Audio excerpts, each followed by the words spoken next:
हो रहा है, लेकिन ऐसे में सबसे बड़ा सवाल यह पूछा जा रहा है कि लॉकडाउन खत्म होने के बाद क्या फिर लॉकडाउन बढ़ेगा या फिर राहत मिलेगी। लेकिन इस बीच आज ये बड़ी खबर आई कि आज रात 8 बजे एक बार फिर से प्रधानमंत्री नरेंद्र मोदी राष्ट्र के नाम संदेश देने वाले हैं। माना यह जा रहा है कि इस संबोधन में पीएम मोदी लॉकडाउन 4 को लेकर कुछ ऐलान कर सकते हैं, क्योंकि सभी की नजरें हैं कि 17 मई के बाद क्या। लेकिन इस बीच ये देखने वाली स्थिति है कि तमाम तरह की रियायतें भी दी जा रही हैं। ग्रीन, ऑरेंज और रेड जोन में अलग अलग इलाकों को बांटा गया है। ट्रेनें आज से कुछ विशेष ट्रेनें जो हैं, स्पेशल ट्रेनें, उनका संचालन शुरू हो रहा है। तमाम फ्लाइट्स को भी, डोमेस्टिक फ्लाइट्स को भी शुरू करने की कवायद कहीं ना कहीं खबरें मिल रही हैं कि शुरू हो रही है। इन सब के बीच मेट्रो में भी साफ सफाई का काम चल रहा है और तमाम जो औद्योगिक धंधे हैं, जैसे आज मारुति के मानेसर प्लांट में भी प्रोडक्शन शुरू हो गया। क्या इन सब चीजों में और तेजी लाई जाएगी? इन चीजों को कैसे प्रैक्टिकल तौर पर ग्राउंड पर उतारा जाए, जमीन पर उतार करके इस पर काम किया जाए। और आपको बताते हैं कि प्रधानमंत्री नरेंद्र मोदी आज राष्ट्र के नाम संबोधन करेंगे। इसको लेकर के अमित शाह ने भी ट्वीट किया है। उन्होंने लिखा है ट्वीट करके कि आज रात को प्रधानमंत्री नरेंद्र मोदी 8 बजे देश को संबोधित करेंगे और आप लोग इस संबोधन को जरूर देखें। गृह मंत्री अमित शाह ने भी अपनी तरफ से ट्वीट किया, तो वहीं सबसे पहले जानकारी पीएमओ की तरफ से आई कि रात को 8 बजे प्रधानमंत्री नरेंद्र मोदी 8 बजे राष्ट्र के नाम संबोधन देंगे। पीएमओ ने ट्वीट करके यह जानकारी दी थी।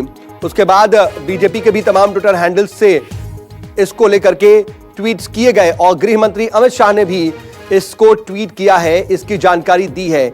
सवाल यही है कि कैसे हर चीज जो है वो बैलेंस बना करके आगे सुचारू रूप से जारी रखा जाए। और न्यूज रूम से हमारे साथ हमारे असिस्टेंट एडिटर अमित कुमार जुड़ चुके हैं मेरे साथ लाइव। अमित, देखिए कई चीजें हैं, तमाम रियायतों की बात की जा रही है, उसके लेकर के कयास लगाए जा रहे हैं, लॉकडाउन 4 को लेकर कयास लगाए जा रहे हैं। लेकिन साथ साथ हमें यह नहीं भूलना चाहिए कि बीते 3 दिनों में ही 10,000 से ज्यादा मामले सामने आए हैं कोरोना के। क्या हो सकता है ऐसे में? अगर आप देखें तो कल अगर जो प्रधानमंत्री ने मुख्यमंत्रियों से बात की, उसमें मुख्य तौर से जो सबसे महत्वपूर्ण था, जब प्रेस रिलीज भी जारी हुआ था, उसमें कहा गया कि प्रधानमंत्री मोदी जो माइग्रेंट, जो लेबरर हैं, जो प्रवासी मजदूर हैं, उनको लेकर काफ़ी चिंतित हैं कि किस तरह से वो जो फिर से अगर आप देखें तो पिछले 8 से 10 दिनों में लगातार सड़कों पर आपको वो दिखेंगे जो मजदूर और लंबी लंबी दूरी तक घर जाने के लिए सड़क पर निकल चुके हैं। तो इसको लेकर प्रधानमंत्री ने भी चिंता जताई है। संभावना ये जताई जा रही है कि जब आज प्रधानमंत्री देश को 5वीं बार संबोधित करेंगे कोरोना वायरस और लॉकडाउन को लेकर, तो उसमें लेबरर का प्रवासी मजदूरों का मुद्दा जरूर होगा। इसके अलावा सबसे महत्वपूर्ण ये, अगर आप देखें तो लॉकडाउन 3 जब बढ़ा था तो प्रधानमंत्री ने देश को संबोधित नहीं किया था, सीधे सीधे ये जानकारी आ गई थी एमएचए की तरफ से, जो गाइडलाइन आया था कि लॉकडाउन 3 लागू होगा 14 दिन का। लेकिन इस बार अगर देखें तो मुख्यमंत्रियों ने जो बातचीत की उसमें 2-3 बड़ी अहम बातें थी। एक तो कई लोगों ने इस बात को कहा कि लॉकडाउन को बढ़ाना चाहिए, कम से कम मई के आखिरी तक लॉकडाउन को कंटिन्यू रखना चाहिए। तो दूसरी तरफ देखिए तो सबसे इंपॉर्टेंट चीज ये था कि जो रेड जोन है उसको लेकर कई मुख्यमंत्रियों ने सवाल खड़े किए और ये उनसे रिक्वेस्ट भी कहा, सुझाव में भी कहा कि पूरे के पूरे जिले, क्योंकि जब जोन में बांटा गया था तो जिले को एक जोन मानकर कहा गया था, रेड, ग्रीन, ऑरेंज करके, तो उसमें यह कहा गया कि जो रेड जोन है पूरे के पूरे जिले को आप जोन मानते हैं, उससे बहुत नुकसान हो रहा है।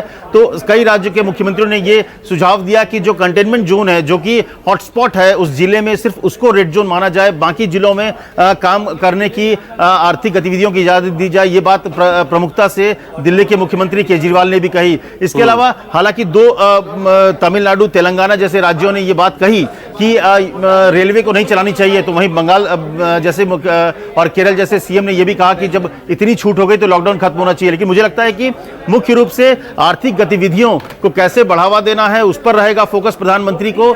दूसरी चीज कि 2 गज दूरी जो एक नारा दिया था प्रधानमंत्री ने, तो वो कंटिन्यू रखना है। हम आर्थिक गतिविधियों को बढ़ाएंगे, लेकिन साथ ही साथ जो 2 गज दूरी है, जो सोशल डिस्टेंसिंग की बात है, उसको कैसे आगे बढ़ाना है तमाम छूट के साथ, उस पर फोकस करना है। प्रधानमंत्री ने कल एक और बात कही थी कि ग्रामीण इलाकों में कोरोना संक्रमण का मामला ना बढ़े, किसी तरह से वहां पर रोका जाए, ये एक अहम चीज है। और जन से जग तक का नारा उन्होंने दिया है कि जो अपने देश की जनता है, जन है, उनको तो बचाव कर रखना है, लेकिन अपने जो आर्थिक चीजें हैं उनको भी आगे बढ़ाना है। तो मुझे लगता है उनका जो फोकस एरिया होगा इसी तरफ की तमाम कई तरह के कयास तो लगाए जा रहे हैं।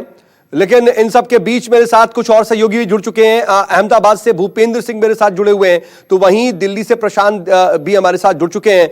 जी प्रशांत, मैं आपके पास आऊं उससे पहले जरा भूपेंद्र आपसे जानना चाहूंगा कि अहमदाबाद में क्या कयास लगाए जा रहे हैं, क्योंकि देखिए वहां पर स्थिति जो है वो बहुत ज्यादा चिंताजनक है। लगातार मामले सामने आ रहे हैं, अहमदाबाद सुपर हॉटस्पॉट बन करके उभर गया है।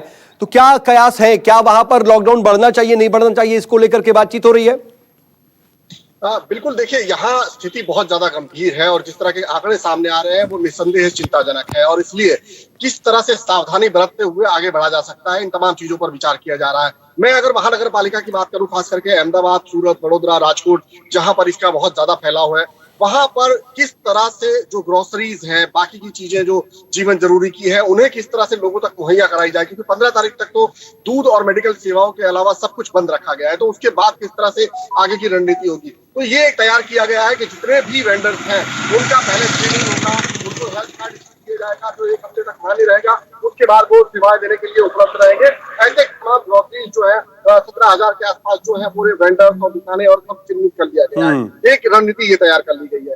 दूसरी, अहमदाबाद के बाहर क्योंकि अहमदाबाद में इसका फैलाव बहुत ज्यादा है, अहमदाबाद के जो आउटर एरियाज है उसमें औद्योगिक इकाइयां जो है उनको कितनी ज्यादा छूट दी जा सकती है, सोशल डिस्टेंसिंग का पालन करते हुए वो किस तरह से अपना काम कर सकते हैं, उस पर भी ध्यान दिया जा रहा है। और इसको लेकर भी मुख्यमंत्री ने अपनी बात जो है प्रधानमंत्री के सामने रखी है।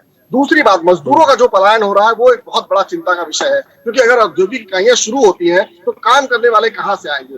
तो अब देखा ये जा रहा है कि जो मजदूर पलायन कर रहे हैं उनको अलग अलग जो प्रशासनिक अधिकारी हैं वो अपने तरीके से रोकने की भी, समझाने की भी कोशिश कर रहे हैं। और बार बार ये बात यहाँ पर कही जा रही है, आरोग्य सचिव जब यहाँ पर प्रेस कॉन्फ्रेंस करते हैं आंकड़ों को लेकर, कोरोना की स्थिति को लेकर, तब ये कहा जाता है कि कोरोना के साथ भी जीना सीखना होगा, जो निस्संदेह एक साफ संकेत है कि आपको इन तमाम चीजों के बीच रहते हुए आगे बढ़ना होगा।